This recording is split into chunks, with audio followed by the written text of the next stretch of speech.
What's up, guys? Thanks for tuning in to the East 10 S10 YouTube channel. Today we're going to be working on not an S10. We'll be working on this 07 Silverado with the 5.3. I was driving into town the other day and just happened to notice my oil pressure gauge said 0 while I was driving. And considering I'd been driving about 15 minutes and the motor wasn't hammering, I figured the gauge was just being a little bit shy. So I jumped in later on, go somewhere else, and engine light popped on. Had a P0523. It's a resistance code. Very common issue on these Silverados is the oil pressure switches failing on them. So we're going to hop in here today and see if we can get the gauge working again, get rid of that check engine light. All right, so first thing we need to do is we need to get the old beauty cover out of the way here. She just pops right off. We'll lay her over to the side there. So that sensor is absolutely buried somewhere back in here. So service manual says that you're actually supposed to remove the intake. And to do that, you got to remove the alternator. Calls for like 2.1 hours labor, but I don't really have that much time.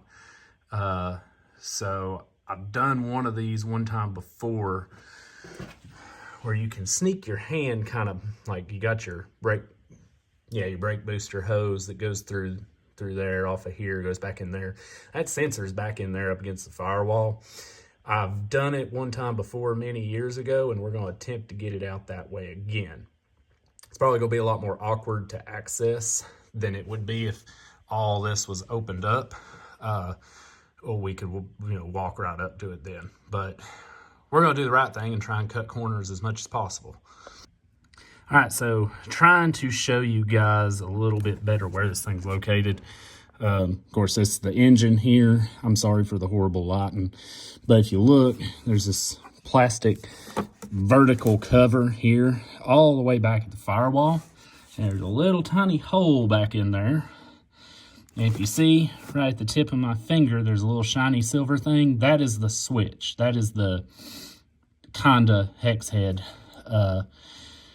that we need to try and get a socket on. So unplugging it was easy. Don't know where that connector went, but yeah, there it is. I got the connector off easy. So now I just need to try and get me a socket on there and see if we can wrestle her out of there. All right, so we got the old switch out here. Relatively easy. I was kind of surprised at how smooth that was to come out. Definitely don't remember it being that easy whenever I'd done it before. To get it out, I use this socket. It is a oil pressure switch removal tool socket. I've heard you can use like a 27 millimeter socket, which that also looks smaller than 27 millimeter. But anyway, use that. I just use this extension here. This is a 1/2-inch drive tool. I use a wobbly, high quality Pittsburgh extension and just my old 1/2-inch ratchet there. And I just went right through there, stuck the socket and extension on, hit the ratchet, cranked it, and just did a bunch of baby cranks. And then eventually I was able to just reach in behind it and pull her on out, unthread the rest of the way with my fingers. So now we gotta get the screen out. There's a little tiny screen cartridge looking thing in the hole that sits below the sensor. So now we gotta try and get that out.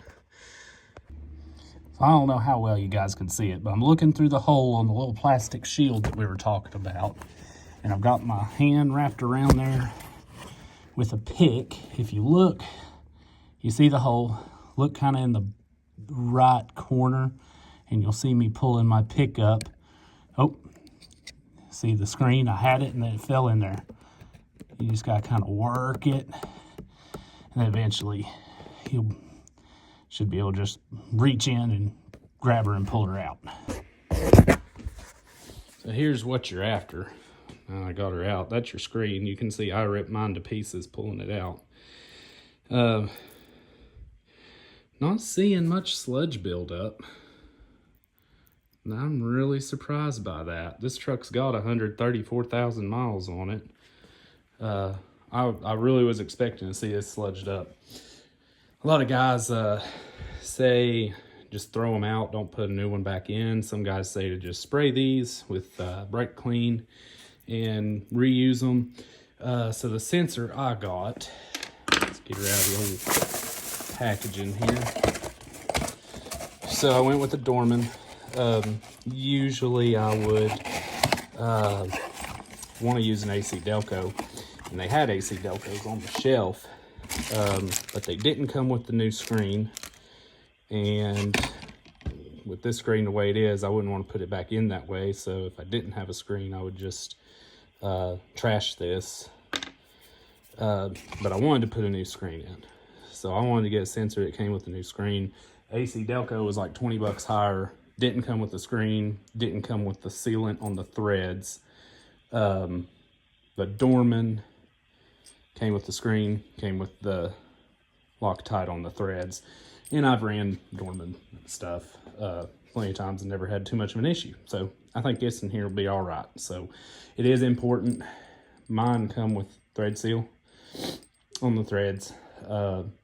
If yours doesn't, get some thread sealant and put on those threads. It does say to do that so you don't get an oil leak. So you got a little washer on the end there too.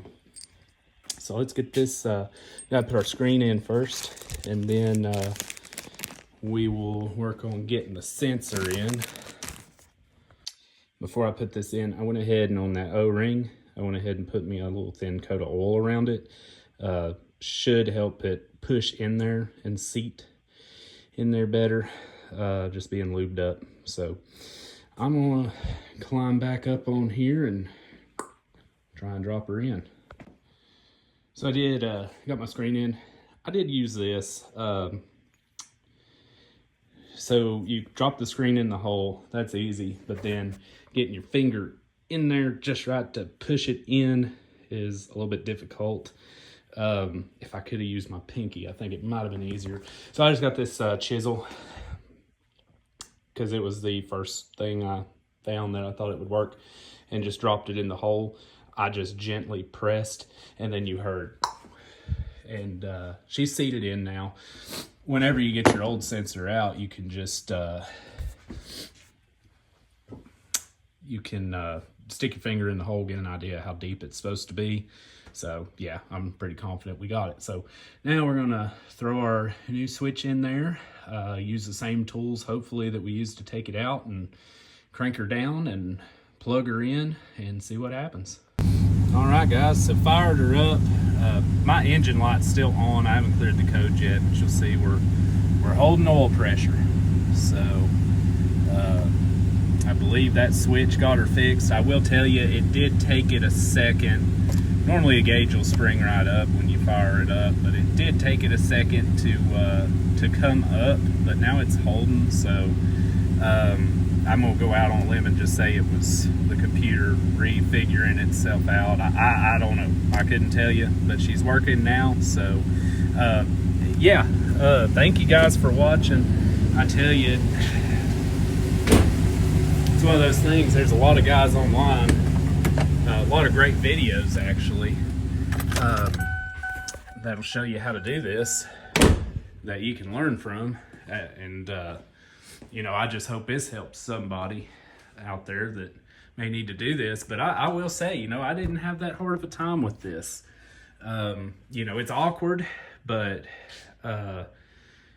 you know, I kind of took it from this angle. So I was like up here, you know, just kind of kneeled on this, just be careful not to crash through it, and just kind of laid down across and reached around. And you know, I've got probably start to finish, including shooting the video, maybe, I don't know, 20-30 minutes in this, if even. I don't know, time gets away from me because I've had to walk away and handle a few other things. But Again, thank you guys for watching. I hope this helps somebody. And if you have any questions, feel free to leave them down in the comments for me, and I will be happy to help you any way that I can.